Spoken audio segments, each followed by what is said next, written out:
क्या मोदी के खिलाफ अंतर्राष्ट्रीय साजिश हो रही है? एपस्टीन फाइल्स में मोदी का जिक्र कैसे आया? क्या दुनिया के सबसे बड़े स्कैंडल में भारत के प्रधानमंत्री भी शामिल हैं? क्या ट्रंप से पुरानी दोस्ती की कीमत चुका रहे हैं मोदी? क्या 2029 से पहले मोदी के लिए चक्रव्यूह तैयार हो गया?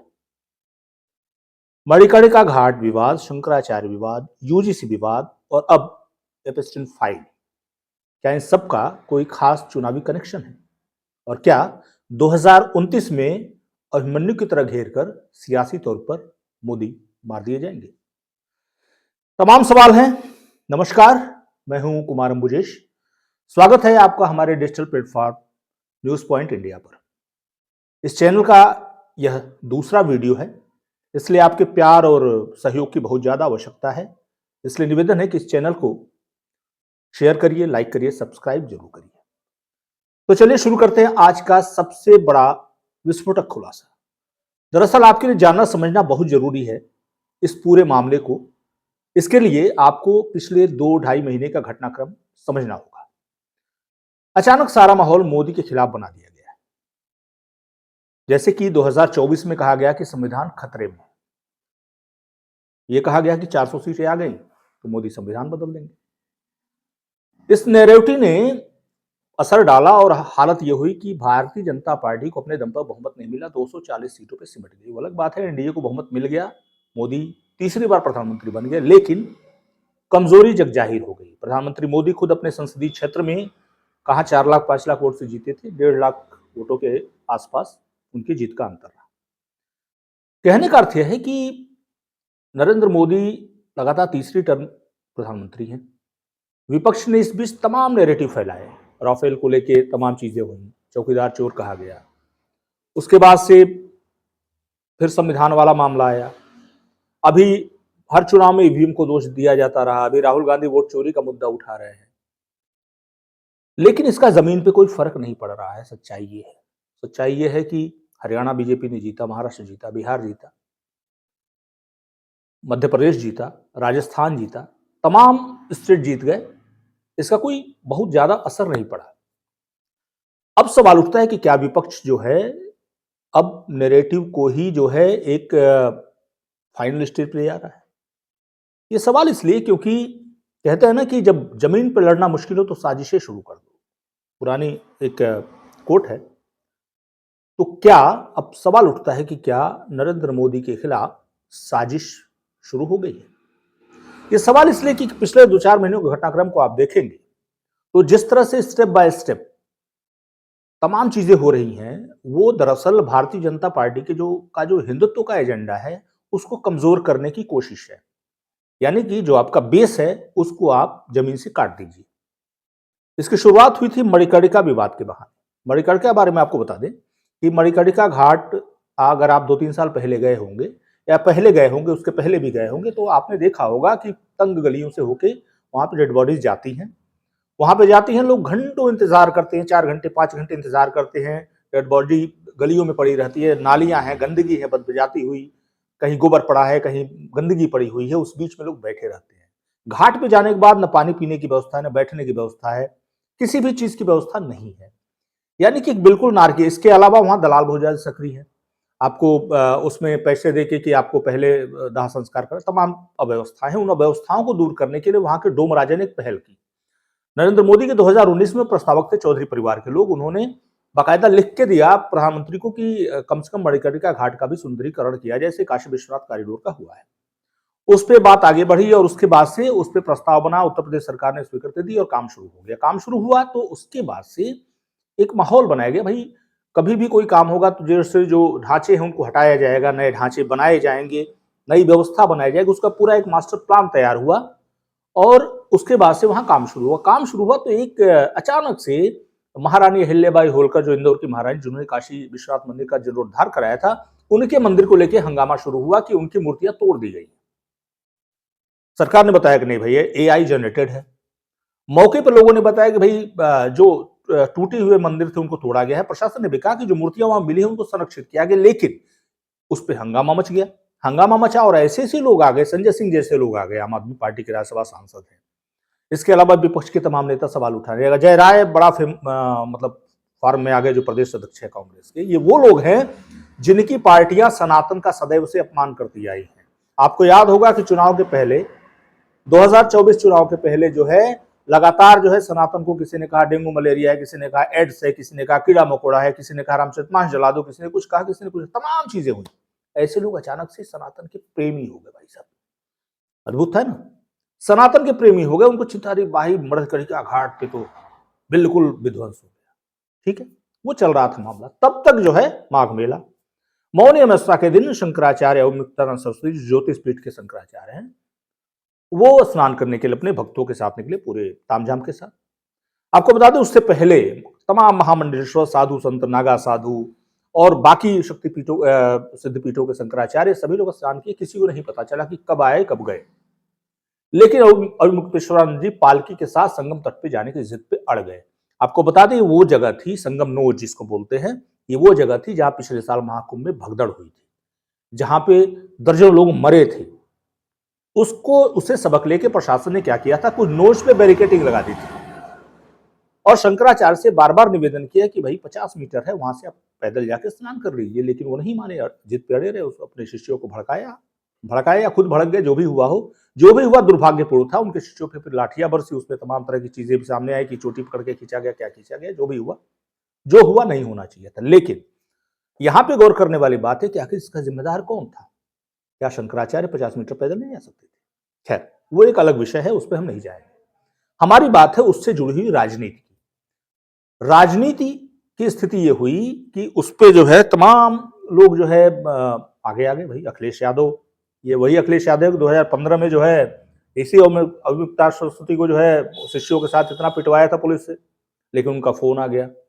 उसके बाद से तमाम विपक्षी नेता कि भाई सनातन का अपमान हो गया, सनातन का, शंकराचार्य का अपमान कर दिया, तमाम चीजें होने लगी। अद्भुत है ना। जो लोग राम मंदिर का विरोध करते हैं, जो लोग धारा 370 हटाए जाने के विरोध करते हैं, ऐसे लोग मतलब अचानक से जो है सनातनी हो गए। लक्ष्य यह था कि इसके बहाने जो है, जो भारतीय जनता पार्टी का जो बेस वोट बैंक है यानी हिंदुत्व का, उस पर चोट की जाए। अब देखिए, इसमें सरकार ने खुद ही अपने पैरों पे कुल्हाड़ी कैसे मार ली। सरकार ने क्या किया कि एक आया यूजीसी विनियम। यूजीसी विनियम में क्या था, मोटा मोटी आपको बताते हैं। उसमें यह है, जैसे ये मामला, चूंकि इसका विनियम 2012 में बना था, रोहित वेमुला हत्याकांड आपको याद होगा, सॉरी सुसाइड केस था हैदराबाद यूनिवर्सिटी में, जिसमें वो दलित छात्र था। उसने सुसाइड नोट में लिखा कि उसके साथ ऊंची जात के लोगों ने भेदभाव किया है और प्रताड़ित किया, इसकी वजह से सुसाइड कर रहा है। उसके बाद से एक नियम बना कि भाई कैंपस में जो है एक कमेटी बनेगी जो कि इस सब चीजों को देखेगी। उसमें सुधार हुआ, एक कमेटी बनी। इत्तेफाक से दिग्विजय सिंह कांग्रेस के नेता उस कमेटी के चेयरमैन थे। तो उसमें भाजपा के तमाम लोग थे, उसमें सपा के लोग थे, टीएमसी के लोग थे, सीपीएम के लोग थे, कांग्रेस के लोग थे, तमाम सांसद थे। उसमें एक विनियम बना। उसमें सबसे जो महत्वपूर्ण चीज थी वो थी कि ओबीसी एससी एसटी छात्रों की शिकायतों पे जो है वो तत्काल एक्शन होगा। सबसे बड़ी चूक थी कि अगर वो शिकायत झूठी पाई जाती है तो उसके लिए कोई प्रावधान नहीं है कि अगर झूठी पाई गई शिकायत तो उसके लिए क्या कर रहा है। उसमें कुछ भी ऐसा प्रावधान नहीं था। अब क्या था, समर भड़क उठे, जगह जगह प्रदर्शन होने लगे। अब इस चीज को बारीक से समझिए। सवर्ण वो हैं जिनका मैक्सिमम वोट, एक संस्था है सीडीएस संस्था ने अभी सर्वे किया था 2024 में, बताया कि 53% सवर्ण वोट भारतीय जनता पार्टी को मिले थे। यानी कि वोटों में सबसे ज्यादा सवर्ण वोटों का स्टेक होल्डर बीजेपी है। अब जो है इस विवाद के बहाने, क्योंकि विपक्षी दलों ने बोला नहीं, क्योंकि बात ओबीसी एससी एसटी की थी, तो बहुत ज्यादा खुल के नहीं बोला, लेकिन जो माहौल बना ऑटोमेटिक उसको पीछे से पुश जरूर किया। अब नतीजा ये हुआ कि सवर्ण अलग थलग, ओबीसी एसटी एससी अलग थलग, यानी कि इसका राजनीतिक नुकसान हो सकता है। अब इसको कैसे सरकार मैनेज करेगी, हालांकि सुप्रीम कोर्ट ने रोक लगा दी है इस पे 19 मार्च तक के लिए, और हो सकता है कि इस पे फिर से कुछ नए प्रावधान आए, लेकिन जो डेंट पड़ना था पड़ गया। यह हुआ तीसरा मामला। अब आते हैं चौथे मामले पे, जो सबसे बड़ा मामला है और जहां से अंतरराष्ट्रीय साजिश की बू आती है। चौथा मामला है जिसकी बड़ी चर्चा है दुनिया भर में और इससे अंतर्राष्ट्रीय साजिश की बू आती है। एपस्टीन फाइल्स एक है। अब एपस्टीन के बारे में जान लीजिए।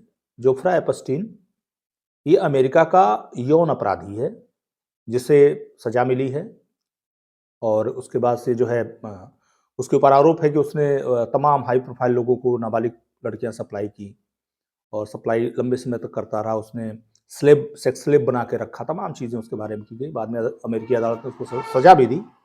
उसकी फाइलें लगभग 35 लाख पन्नों की फाइलें हैं, 2000 वीडियो है और उसके जद में कौन कौन है। अमेरिकी न्याय विभाग ने जब जारी करना शुरू किया तो इसमें बड़े बड़े लोग आए। कौन कौन आए भाई? डोनाल्ड ट्रंप आए, एलन मस्क आए, बिल गेट्स आए। इनके तमाम तरह के आपत्तिजनक वीडियो जारी हुए। माइकल जैक्सन का भी उसमें वीडियो है। बहुत सारे दुनिया भर के, पूरी दुनिया में हड़कंप मचा हुआ है। आपको याद होगा, पता नहीं क्योंकि बहुत पहले शिवसेना यूबीटी के नेता संजय राउत ने कहा था कि 16 दिसंबर को जो है मोदी सरकार गिर जाएगी, क्योंकि 16 दिसंबर को ही जो है 16 दिसंबर ने क्षमा करिएगा 19 दिसंबर कि 19 दिसंबर को मोदी सरकार गिर जाएगी। उन्होंने इसी हवाले से कहा था। उन्होंने पता नहीं कहां से उनको पता चला कि इसमें मतलब भारत का भी कुछ रोल है। इसके अलावा महाराष्ट्र के पूर्व मुख्यमंत्री पृथ्वीराज चौहान ने भी बाकायदा प्रेस कॉन्फ्रेंस कर कहा कि भैया सरकार गिर जाएगी, अमेरिका से बहुत बड़ी खबर आने वाली है। तो उस समय तो कुछ हुआ नहीं। अभी रिसेंटली आपको बता दें, अभी जो लास्ट फाइलें खुली हैं उसमें एक ईमेल का जिक्र है जो कि कांग्रेस लेकर हल्ला मचा रही है। उसमें क्या है कि उसमें यह कहा गया है कि जून में प्रधानमंत्री मोदी अमेरिका गए, अमेरिका से कुछ डील हुई, वहां पे यह दावा किया गया कि उन्होंने एपस्टीन से कोई सलाह ली। उसके बाद जुलाई 2017 में उनका इजराइल दौरा हुआ और उसमें लिखा गया है, जो फाइल सामने है उसमें लिखा गया है कि गए वहां और अमेरिकी हितों की बात की, वहां पे नाचे गाए और क्या क्या तमाम चीजें हैं। और उसने सबसे लास्ट में एक वर्ड है, इट वर्क्स, मतलब ये काम कर गया। इस चीज को लेके कांग्रेस हमलावर है। पवन खेड़ा, सुप्रिया सिन्हा, तमाम लोगों ने पीसी प्रेस कॉन्फ्रेंस करके आरोप लगाए। इतने से अब इन लोगों को जो है वो, आप समझिए, ये वो लोग हैं जो जिनके नेता जाते हैं भारत के बाहर तो जार सोरोस से मिलते हैं। मैं राहुल गांधी की बात कर रहा हूं, इसमें नाम छुपाने की आवश्यकता है। तमाम तस्वीरें उनकी वीडियो वायरल है। राहुल गांधी जाते हैं तो विदेशों में कहते हैं कि भारत में लोकतंत्र खतरे में है। भारत के बाहर जाके भारत की आलोचना करते हैं। इसको लेके तमाम भारतीय जनता पार्टी की ओर से सवाल उठते हैं। लेकिन ऐसा पहली दफा हो रहा है कि प्रधानमंत्री के व्यक्तिगत जीवन पे एक आक्षेप की तरह, चूंकि होता है ना कि गंदे पानी में घुसने भर से ही गंदगी हो जाती है, तो अगर एपस्टीन से किसी का नाम अगर जुड़ भी रहा है तो वही बड़ी बात है। हालांकि आपको बता दें कि इससे कोई बहुत ज्यादा फर्क पड़ेगा न पड़ेगा, राजनीतिक तौर पे कितना पड़ेगा ये तो भविष्य की बात है। लेकिन हाँ, यह जो पूरा एक माहौल है जो अपलाइन से दिखते हैं, मणिकर्णिका विवाद, शंकराचार्य विवाद, यूजीसी विवाद और एपस्टीन फाइल, ये पूरा कहता क्या है इसको आप समझिए। ये कहता ये है कि असल में जमीन की लड़ाई अब खत्म हो चुकी है। अब लड़ाई है साजिशों की, अब लड़ाई है नैरेटिव सेट करने की। एक बार विपक्ष संविधान के नैरेटिव को लेके फायदा उठा चुका है। उसे लगता है कि नैरेटिव बनाएंगे, नरेंद्र मोदी को डायरेक्ट टारगेट करेंगे तो हो सकता है हमको इसका राजनीतिक फायदा मिले। इन चारों मुद्दों में सबसे ज्यादा महत्वपूर्ण मुद्दा है वो यूजीसी का मुद्दा है, ध्यान रखिएगा। क्योंकि अंतर्राष्ट्रीय स्तर पे क्या चल रहा है, बहुत सारी चीजें चलती हैं। आम लोगों को उससे कितना फर्क पड़ता है ये इसके बारे में स्पष्ट नहीं कहा सकता। लेकिन यूजीसी का जो मुद्दा है, अगर इसको सरकार ने अगर संभाला नहीं तो यह घातक होगा 27 के लिए भी, 29 के लिए। शंकराचार्य का मुद्दा भी कुछ हद तक प्रभावित करेगा। हालांकि सभी लोग जानते हैं कि अविमुक्तानंद सरस्वती जो है स्वामी स्वरूपानंद जी के शिष्य हैं, और स्वामी स्वरूपानंद जी कौन थे ये बताने की आवश्यकता नहीं है। कांग्रेस के बड़े करीबी रहे हैं, बहुत प्रिय रहे हैं शुरू से ही। और उनके शिष्य जो है अविमुक्तानंद जी, वो भी उसी राह पे चलते हैं। उन्होंने भी धारा 370 उसका विरोध किया था, राम मंदिर का विरोध किया था। आज तक राम मंदिर पता नहीं गए कि नहीं गए। बहरहाल, तो मोदी की घेराबंदी हो रही है। और इसमें एक बात बताएं, यूजीसी वाले मामले में सबसे बड़ा सेल्फ रूल किया सरकार की ओर से धर्मेंद्र प्रधान ने, जो आगे का बयान दे दिया। वरना देखिए नीतिगत मामला है, यूजीसी अपना रेगुलेशन बनाती है, सरकार उसमें कमेटी बना देती है और हर एक चीज पे सरकार की नजर हो, छोटी से छोटी चीज पे, और वो भी कैंपस से जुड़े मामलों में। ये थोड़ा व्यवहारिक नहीं लगता, कुछ लोगों को लग सकता है, लेकिन नॉर्मली सामान्यतः व्यवहारिक नहीं कि अब छोटी से छोटी चीज की सिलेबस क्या हो। अब सिलेबस तय करना है तो जाके प्रधानमंत्री थोड़े सिलेबस तय करेंगे। तमाम चीजें हैं। फिलहाल घेराबंदी बड़ी तगड़ी है, इसमें कोई दो राय नहीं है, घेराबंदी बहुत तगड़ी है और इस माहौल से निपटने के लिए नैरेटिव की लड़ाई नैरेटिव से ही जीती जा सकती है। अगर नैरेटिव के इस खेल में मोदी फेल हुए तो कहना गलत नहीं होगा कि इसका असर उत्तर प्रदेश के चुनाव पे भी पड़ेगा, 27 पे भी पड़ेगा और 2029 पे तो पड़ेगा ही पड़ेगा। तो अभी क्या करते हैं ये लोग, बड़े बड़े रणनीतिकार हैं खैर, लेकिन हाँ, विपक्ष ने जो एक प्रोपेगेंडा वाली पॉलिटिक्स की है, एपस्टीन फाइल उसका सबसे गंदा उदाहरण है। क्योंकि एक ईमेल को, जो कि ईमेल पता नहीं है कि नहीं है भी तो एक बदनाम आदमी के ईमेल को ऑथेंटिक मान लेना और उस पर अपनी ही सरकार को घेरना, यह थोड़ा नैतिक रूप से ठीक नहीं लगता। तो आज के वीडियो में बस इतना ही। और हम हमारे साथी मुकेश पटेल, हमारे अनुज, उनका विशेष सहयोग है इस पूरे प्रोग्राम में। तो आप इस चैनल को देखिए, शेयर करिए, सब्सक्राइब कीजिए। अच्छा लगा हो तो अपने दोस्तों से इस वीडियो को जरूर शेयर करिएगा और फिर मिलेंगे आपसे इसी पे, न्यूज़ पॉइंट इंडिया पे। और हमसे जुड़े रहिए, हमारा हौसला बढ़ाइए, ज़्यादा से ज़्यादा हमको सब्सक्राइब करिए। नमस्कार।